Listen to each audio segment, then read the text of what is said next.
3 days before my son's retirement celebration, I walked into Harlow's dry cleaning on Maple Street to pick up the dress I'd been saving for the occasion. Evelyn Harlow had been pressing my clothes for 31 years. She knew my size without measuring. She knew I liked light starch on the collar and none on the sleeves. She knew Thomas had died in 2011 and that I'd worn black for 6 months afterward. When I stepped through the door, the little bell chimed the way it always had. But Evelyn wasn't behind the counter smiling. She was standing in the narrow hallway beside the pressing machines, her face the color of old paper. She put one finger to her lips. I stopped moving. She crossed to me in 3 quick steps and took my wrist. Her hand was cold. She pulled me past the counter, through the plastic curtain of hanging clothes, into the back workroom where it smelled of steam and dry cleaning solvent. She pressed me against the wall beside the large industrial press and turned off the overhead light. "Evelyn," I started. "Shh." She leaned close to my ear.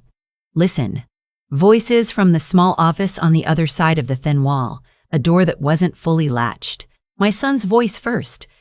Deep, steady. The voice I'd known since he was 3 years old and announced at breakfast that he wanted to be a pilot. "The attorney handles the deed transfer Monday morning. She won't question it. She trusts me completely." A woman's voice. His wife? My daughter-in-law of 12 years. "What about the annuity? The payments? Those redirect automatically once the power of attorney is filed. Caldwell's assessment gives us the legal basis. After that, the Birchwood placement takes 48 hours, maybe less." I put my hand over my mouth. Another voice. Male. Careful and clinical. Someone I didn't recognize. "The cognitive evaluation report will show progressive decline consistent with early-stage dementia." I filed 3 of these. No one challenges them when the family initiates the process.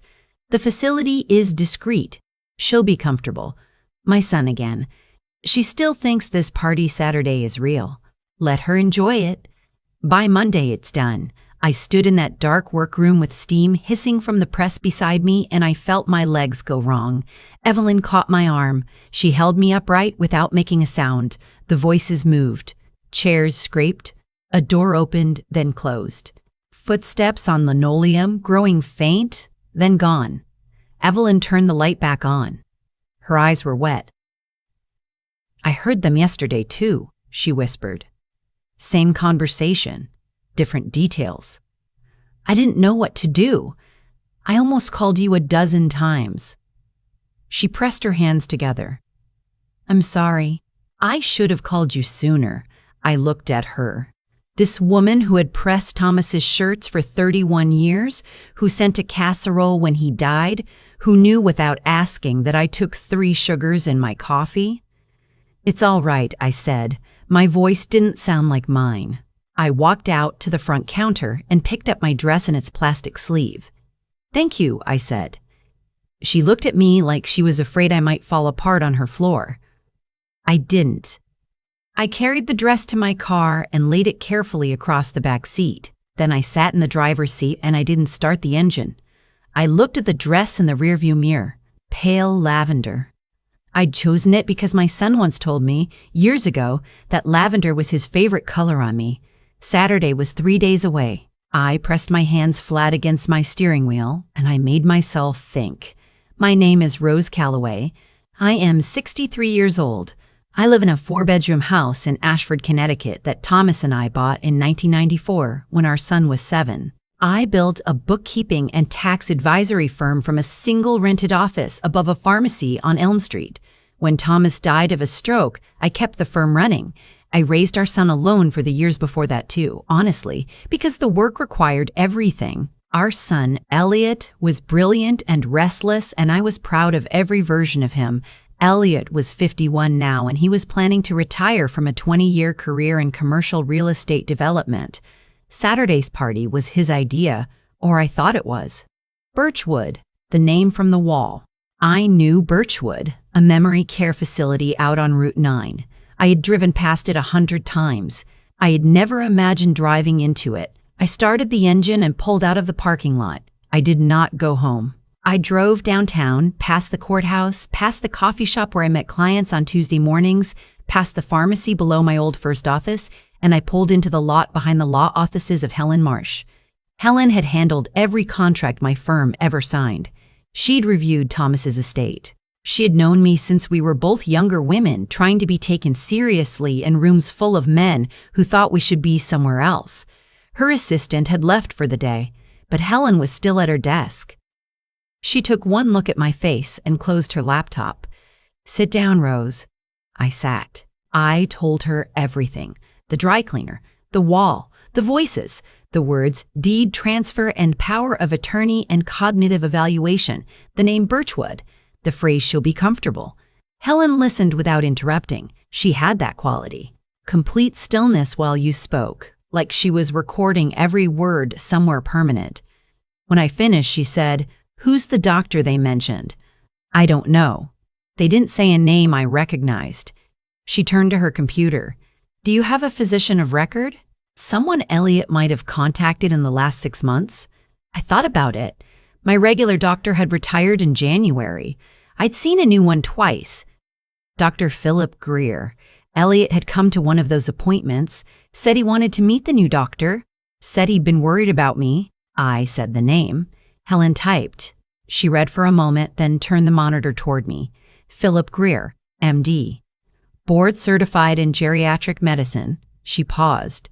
"He's been named as a consulting physician in 2 elder guardianship proceedings in the last 4 years. Both times the family sought conservatorship. Both times the patient was placed in a memory care facility within 90 days. I looked at the screen. "Both times," I said. "Both times," she said. "Both times," she said. "One of those patients died 14 months after placement. The other is still there. She's 81. Helen leaned back. "We need to move fast. There's an emergency injunction I can file to freeze any asset transfers. I also want a second medical opinion from a physician with no connection to Greer or Elliot. And I need to know who else is involved. The person on that phone call. The one with the clinical voice." "I'll find out," I said. She looked at me carefully. "How?" "I don't know yet, but I will." She slid a business card across the desk. "Raymond Okafor. He's a licensed investigator, former state police. He's helped 3 of my clients in situations involving financial elder abuse. He's thorough and he doesn't talk." I took the card. "Rose," she said as I stood, "if we do this, it moves fast. We'll have 1 shot. I know." I drove home in the dark. The house was quiet. I stood in the kitchen for a moment looking at the framed photo on the refrigerator. Elliot at 6 years old, gap-toothed smile, holding a fish he'd caught at the lake up north. Thomas behind him, hands on his shoulders, grinning like the fish was his. I cooked nothing. I ate nothing. I sat in Thomas's old reading chair in the study, and I thought about the last 2 years, the small moments that hadn't felt like anything at the time. 18 months ago, Elliot started coming by more often, once a week, then twice. I was glad. I missed him. His wife Simone came too, which surprised me because Simone and I had always been polite rather than warm. She'd started asking about the firm. Casual questions. "Who handles the accounts now that you're slowing down? Are you thinking of selling? What does the property on Elm Street appraise for these days?" I'd answered easily, openly, because she was my son's wife and I trusted him and by extension her. A year ago, Elliot suggested I update my power of attorney. He said Thomas's old documentation was outdated. He brought a folder of papers. I skimmed them. I trusted him. I signed where he pointed. 8 months ago, the memory slips started. Small ones. I forgot a client meeting. I left my keys in the refrigerator. I repeated a story at dinner that I'd told 10 minutes earlier. Elliot mentioned it gently each time. "Mom, this is the 2nd time you've told that one. Mom, are you sleeping enough? Mom, are you sleeping enough? Mom, maybe you should talk to someone." I had talked to someone. I had talked to Dr. Greer. I closed my eyes in Thomas's chair. There had been no memory slips. I was certain of it now, sitting in the quiet. The client meeting I forgot. I checked my calendar after. It had been rescheduled by the client. My keys in the refrigerator. Elliot had been at my house that morning. He'd offered to get me coffee. He'd been in the kitchen alone for 10 minutes. The repeated story at dinner. I had told it once and Simone had said I'd told it twice. I had believed her. I sat with that for a long time. Then I picked up Raymond Okafor's card and I dialed the number. He answered on the second ring. His voice was even. Not warm, not cold, just present. I told him I needed to hire him tonight.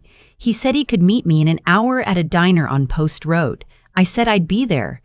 Raymond Okafor was 67, heavy-set, with close-cropped gray hair and reading glasses on a chain around his neck. He ordered coffee and didn't touch it. He had a yellow legal pad and a mechanical pencil. He let me talk for 17 minutes without a word. When I finished, he said, the doctor's name again, Philip Greer. He wrote it down. The facility. Birchwood, Route 9. He wrote that too. The document you signed 14 months ago. Do you have a copy? I thought I did. Somewhere in the filing cabinet. Get it tonight. Read it carefully. Look for language about health decisions, asset management, anything that uses the word incapacity. I said I would. He flipped a page. Your daughter-in-law, Simone. How long have they been married? 12 years. Before Elliot, what did she do? She said she worked in property management. I never pressed for details. He made a note, I'll press for details. He looked up then, over the reading glasses. The retirement party, Saturday. You're still planning to attend. I hadn't thought about that, but I heard myself say yes. Good, he said. Don't change anything. Don't give them a reason to move early. Act as if you heard nothing. I can do that. He studied me a moment. I believe you. We were quiet. The diner was nearly empty. A ceiling fan turned slowly overhead. Then he said something that surprised me. Do you know a man named Arthur Calloway? Retired from the fire department, Ashford. Died in 2019. I stared at him. That was my husband's brother, I said. Thomas's younger brother. He died of cancer. Raymond set down his pencil. 2014, he said. I investigated a contractor fraud case. A man named Walden Briggs was taking money from elderly homeowners for renovation work he never completed. Arthur Calloway reported him, gave us documentation, receipts, everything. Helped us build the case when 3 other witnesses backed out. My throat went tight. I didn't know that. Arthur wouldn't have mentioned it, he said. That was how he was. I owed him. Never got to tell him. He paused. I'm telling you now. I looked at this man across a diner table, a stranger 2 hours ago. Then we'll call it even, I said. He almost smiled. He told me he needed 72 hours. Meet me at your house Friday morning, he said. Bring your attorney. I'll have what I need by then. I drove home. I found the power of attorney document in the bottom drawer of the filing cabinet. I read it at the kitchen table with a highlighter. Section 7. In the event the principal is determined to be cognitively incapacitated, as certified by a licensed physician, the designated agent shall have full authority to manage, transfer, liquidate, or otherwise dispose of all real and personal property, financial accounts, and business interests without further consent or court approval. The designated agent was Elliot. I set the highlighter down. The firm was worth approximately $2 million. The property on Elm Street I still owned. The house. Thomas's life insurance annuity, which still paid out monthly. The retirement accounts. Altogether, somewhere around $4 million. I did not sleep. I lay on top of the covers of my clothes and looked at the ceiling until the light outside changed from black to gray to pale blue. At 6 in the morning, I texted my bookkeeper, Sandra. I need the full financials for the last 18 months, every account, by tomorrow. Don't tell anyone. At 7, my phone buzzed. A response from Raymond. Found the connection. Greer and Simone. Call me. I called him. Simone Bellard, he said. That was her name before she married Elliot. Her mother is Cecile Biard. Cecile Biard is Philip Greer's aunt. I sat down on the edge of my bed. This was arranged, I said. Long before the wedding, Raymond said. I'm still pulling threads. There's more. How much more? Enough, he said. Friday morning, 9 o'clock. Have your attorney there. Friday morning, Helen and I sat in my study across from Raymond, who opened a folder on my dining room table. 3 sections. He'd used colored tabs, yellow, green, red. Yellow tab first. Simone Bellard, he said, had worked for 12 years in property management. That part was true. What she hadn't mentioned was that 2 of those firms had been shut down by the Connecticut Department of Consumer Protection for deceptive practices. She had not been named personally in either investigation, but she'd been present in both offices. She knew how asset transfers worked. She understood how to structure a paper trail. He laid down a printed page. 3 months before Elliot and Simone's wedding, Simone and Philip Greer had co-signed a consulting agreement with a firm called Alderton Advisory Group. I don't know that name, I said.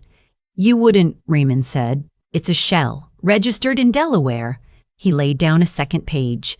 Alderton has received 2 wire transfers in the last 14 months. The first, 8 months ago, for $22,000. The second, 6 weeks ago, for $31,000. Total, $53,000. He looked up. The source account belongs to Elliot. Helen made a note. Green tab. Raymond laid out a timeline. Every instance in the last 2 years where Elliot or Simone had influenced my decisions or documentation. The power of attorney signing.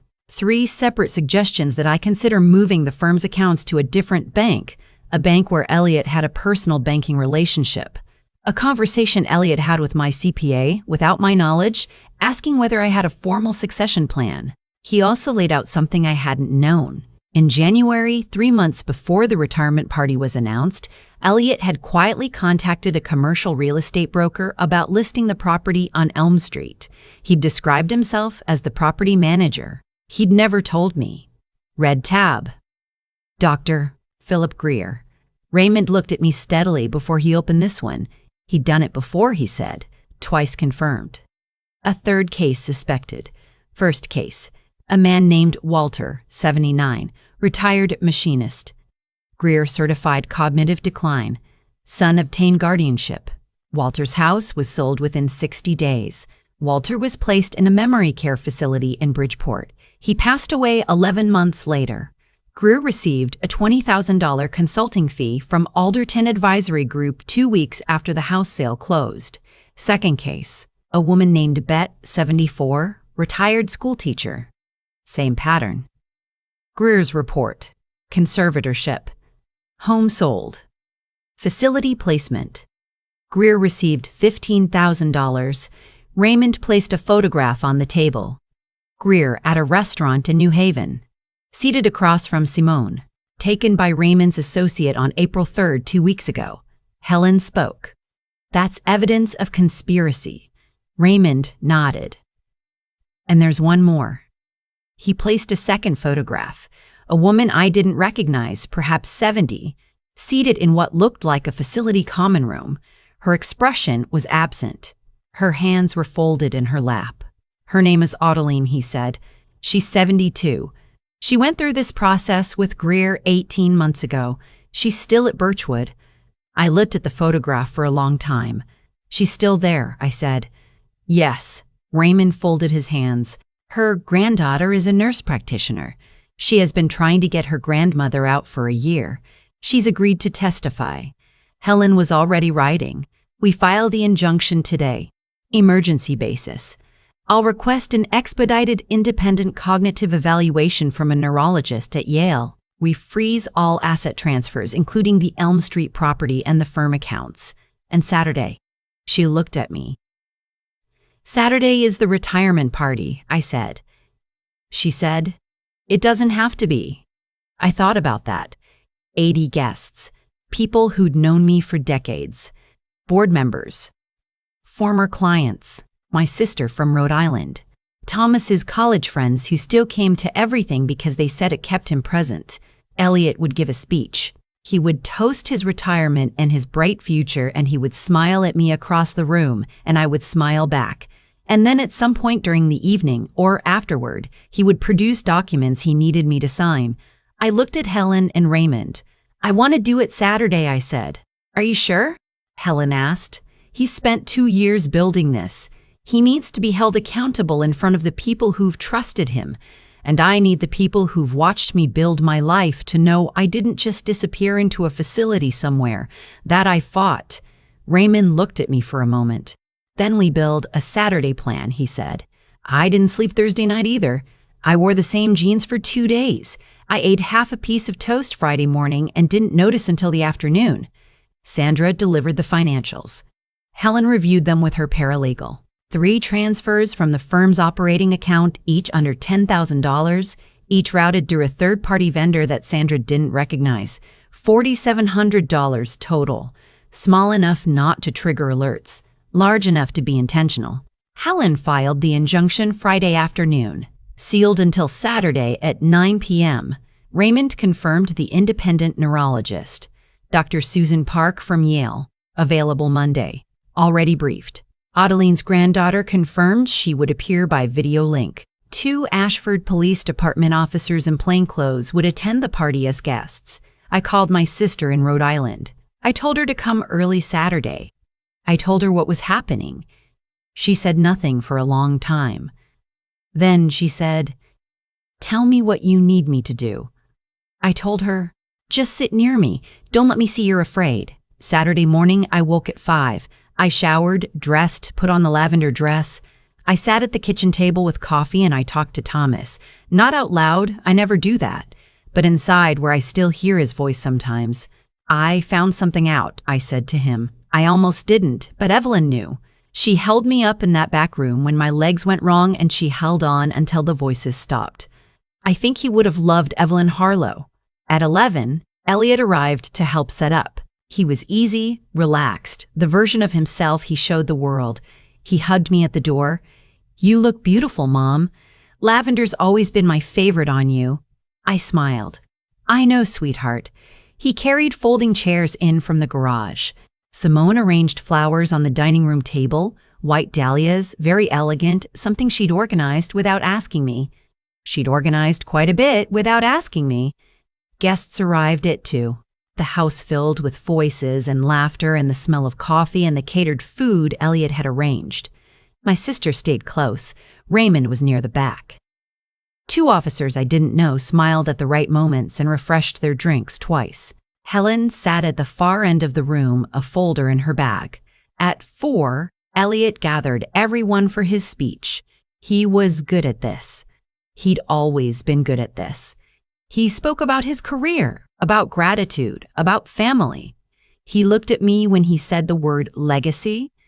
His voice was warm and certain. "I love you, Mom. Thank you for everything you built. I'm going to take good care of it." Everyone applauded. I stood up.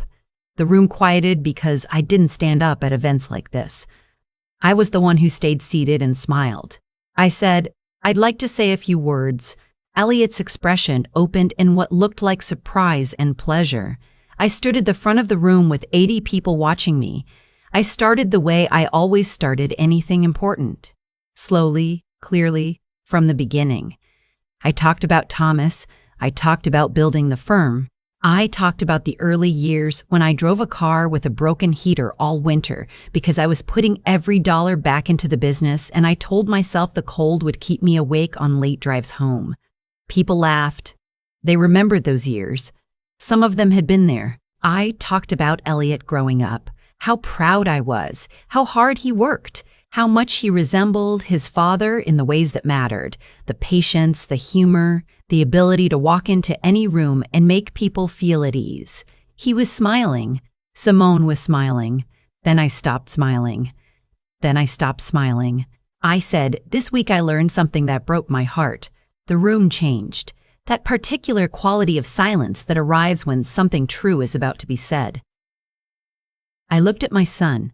I said, 2 years ago, you started asking questions about the firm, about the property, about my accounts. You told me you were worried. You brought me to a doctor you'd chosen without telling me why you'd chosen him." Elliot's smile didn't disappear immediately. It took 3 full seconds. I said, "On Wednesday, at Harlow's dry cleaning, the woman who has pressed my clothes for 31 years heard you talking about me in the back office. She heard you use the words deed transfer and power of attorney and cognitive evaluation. She heard the name Birchwood." Absolute silence. I said. She pulled me into the back room and she held my arm so I wouldn't fall when I heard it myself. Simone's hand moved to Elliot's wrist. I turned to the screen Raymond had quietly set up against the far wall. It lit up. A split screen. On the left, financial documents. The Alderton Advisory Group wire transfers. Elliot's name on the source account. On the right, a photograph. Greer and Simone at the restaurant in New Haven. I said, Dr. Philip Greer, who was scheduled to file a cognitive impairment assessment about me on Monday, has done this before. Twice confirmed. I clicked to the next image. Walter's name, his house sale date, the Greer consulting fee. I said, Walter was 79. He was placed in memory care within 60 days. Next image. Bet's name. The same pattern. I said, Bet was 74. Next image. Adeline in the facility common room. I said, Adeline is 72. She's been at Birchwood for 18 months. She is still there. The screen changed. A live video. Adeline's granddaughter in scrubs, seated in what looked like a break room. She said, My grandmother is not demented. She never was. She's confused and frightened, and she has been in that building for 18 months because a doctor lied on a form and her son paid him to do it. She looked directly into the camera. Mrs. Calloway, don't let them do this to you. You have to fight. The video ended. In the silence, a man at the back of the room stood up slowly. I recognized him. Walter's nephew. He'd heard about this gathering somehow. Raymond, I suspected. He said, My uncle died in that place. He said it quietly. He died believing his family put him there because he was a burden. A woman near the window began to cry. Elliot stood. Mom, this isn't… Sit down, I said. He sat. I turned back to the room. The emergency injunction was filed Friday afternoon, I said. All asset transfers are frozen. The property on Elm Street, the firm accounts, the annuity. All of it. Helen stood from her chair and nodded once. I looked at Simone. I said, Simone, you and Dr. Greer signed a consulting agreement with Alderton Advisory Group before you married my son. I'd like to know whether Elliot knew that before or after he proposed to you. Simone said nothing. Elliot looked at her. He said, What is Alderton? She looked at the floor. I watched something move across my son's face. Not guilt, not defiance. Confusion. Genuine, slow, dawning confusion. The two officers moved. One approached Greer, who had arrived an hour earlier and now stood very still near the kitchen doorway. The other approached Simone. Philip Greer, said the officer. You are under arrest for conspiracy to commit elder financial abuse, fraud, and falsification of medical records. Greer didn't move. He looked at the floor the way people do when they've already accepted what's coming. The second officer read Simone her rights. She started to say something and then didn't. Elliot stood. He stood in the middle of the room full of people who had known him his whole life, and he looked at his wife being handcuffed. And he looked at me, and his face was something I had never seen on him before. Mom, he said. I know, I said. I know, I said. I know. He sat back down. He put his face in his hands. Guests didn't know whether to leave or stay. My sister came and stood beside me. She didn't say anything. She just stood there. I turned off the projector. I thanked everyone for coming. I told them the firm was stable, the accounts were protected, and I intended to be at my desk Monday morning. People filed out slowly. Some hugged me. Some shook my hand. Walter's nephew held my hand in both of his for a long moment without speaking. When the house was finally quiet, Elliot was still sitting in the chair where he'd been for an hour. I sat across from him. He said, I didn't know about Alderton. I swear to you, Mom, I didn't know she had a plan before we got married. I looked at him, my son, 51 years old, gap-toothed smile and a photograph on the refrigerator. Thomas's hands, my stubbornness. I said, but you knew something wasn't right. You knew the evaluations weren't real. You knew what Birchwood was. He was quiet. Yes, he said finally. Why? He looked up. Because she convinced me you were slipping. And he stopped. I let her. Because part of me wanted to believe it. because then I wouldn't have to feel guilty about what we were doing. I could tell myself I was helping you. That's the part that cost me the most. Not the money, not the documents. That sentence. Part of me wanted to believe it. I didn't say anything for a long time. Then I said, "Your father would have been sick about this." Elliot put his face in his hands again. He wasn't charged. The prosecutor determined that while he'd been involved in the planning, Simone had withheld the full scope of the scheme, and Elliot had no knowledge of the Greer payments or Alderton. His attorney negotiated cooperating witness status in exchange for full testimony. He moved out of the house he and Simone had shared. He called me from a hotel that first week. 3-minute calls. He didn't know what to say, and I didn't make it easy for him. Dr. Philip Greer's medical license was suspended pending criminal proceedings. He was charged on 6 counts. His trial date was set for the following spring. Simone was charged with conspiracy, fraud, and elder financial abuse. Her attorney entered a not guilty plea. Adeline's family filed a civil suit. I signed on as a co-plaintiff. 3 other families came forward in the months after. The firm was fine. Sandra had caught the unusual transfers in the financials. We tightened the account protocols, and I added a second signatory requirement on any transaction above $5,000. I went to Yale on Monday and sat with Dr. Susan Park for 2.5 hours of cognitive testing. At the end, she said, "You are one of the sharpest people I've tested this year, and I test a great deal of people." I said, "That is either very reassuring or mildly alarming, depending on your other patients." She laughed. I liked her. My new power of attorney named Helen Marsh as my designated agent. It took 15 minutes to redo. The months that followed were quiet in ways I hadn't expected. No Elliot at the door on Tuesday mornings. No Simone's polite questions at dinner. No one asking me if I was sleeping enough, if I'd thought about the firm's future, if I was sure I remembered telling that story before. I hadn't realized how heavy that had been until it was gone. Elliot called more often as the months passed. 10 minutes. 20. He sent a card in October that said only, "I'm sorry. I'm working on being someone worth forgiving." It had Thomas's kind of economy with words. That was something anyway. Evelyn Harlow brought me soup in November. She sat at my kitchen table and drank tea and didn't mention the dry cleaning shop or the voices through the wall. We talked about her grandchildren and the early cold snap and whether the diner on Post Road had gotten worse or if we'd just gotten older and harder to please. At some point she said, "Are you all right?" "Really?" I thought about it honestly. I said, "I think I will be." She nodded like that was the right answer. Raymond Okafor came by in December to update me on the investigation. Alderton had been traced to 2 additional cases in Fairfield County. The state attorney's office had opened a broader inquiry. He thought it would be big. He stood at my front door in his coat, folder under his arm, reading glasses on the chain. I said, "Arthur would be glad you're still at this." He said, "I know." He left. I stood in the doorway watching him walk down the drive, and I thought about the strange geometry of gratitude. How it skips generations and crosses decades and arrives when you're least expecting it, in dry cleaning shops and diner booths and the back rooms of quiet houses where someone holds your arm in the dark and says, "Listen." Spring came. The oak tree in the backyard leafed out slowly, the way it always did, a little behind everything else, stubborn and eventually magnificent. Thomas had planted it the year Elliot was born.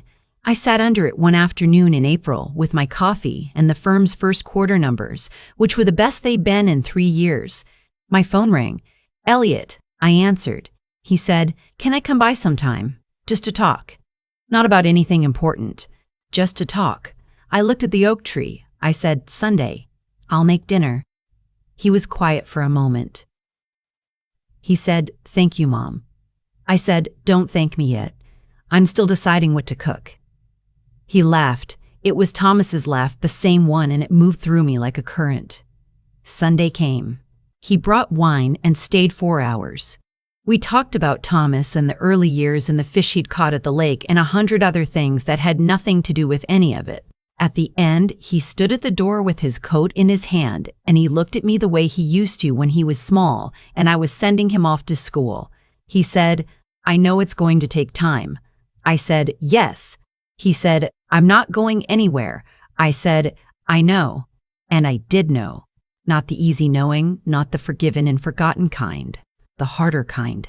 The kind that takes years and shows up in small moments, in a phone call on a Sunday, in Thomas's laugh coming out of his son's mouth, in an oak tree that's always the last thing on the block to bloom and somehow the most beautiful when it finally does.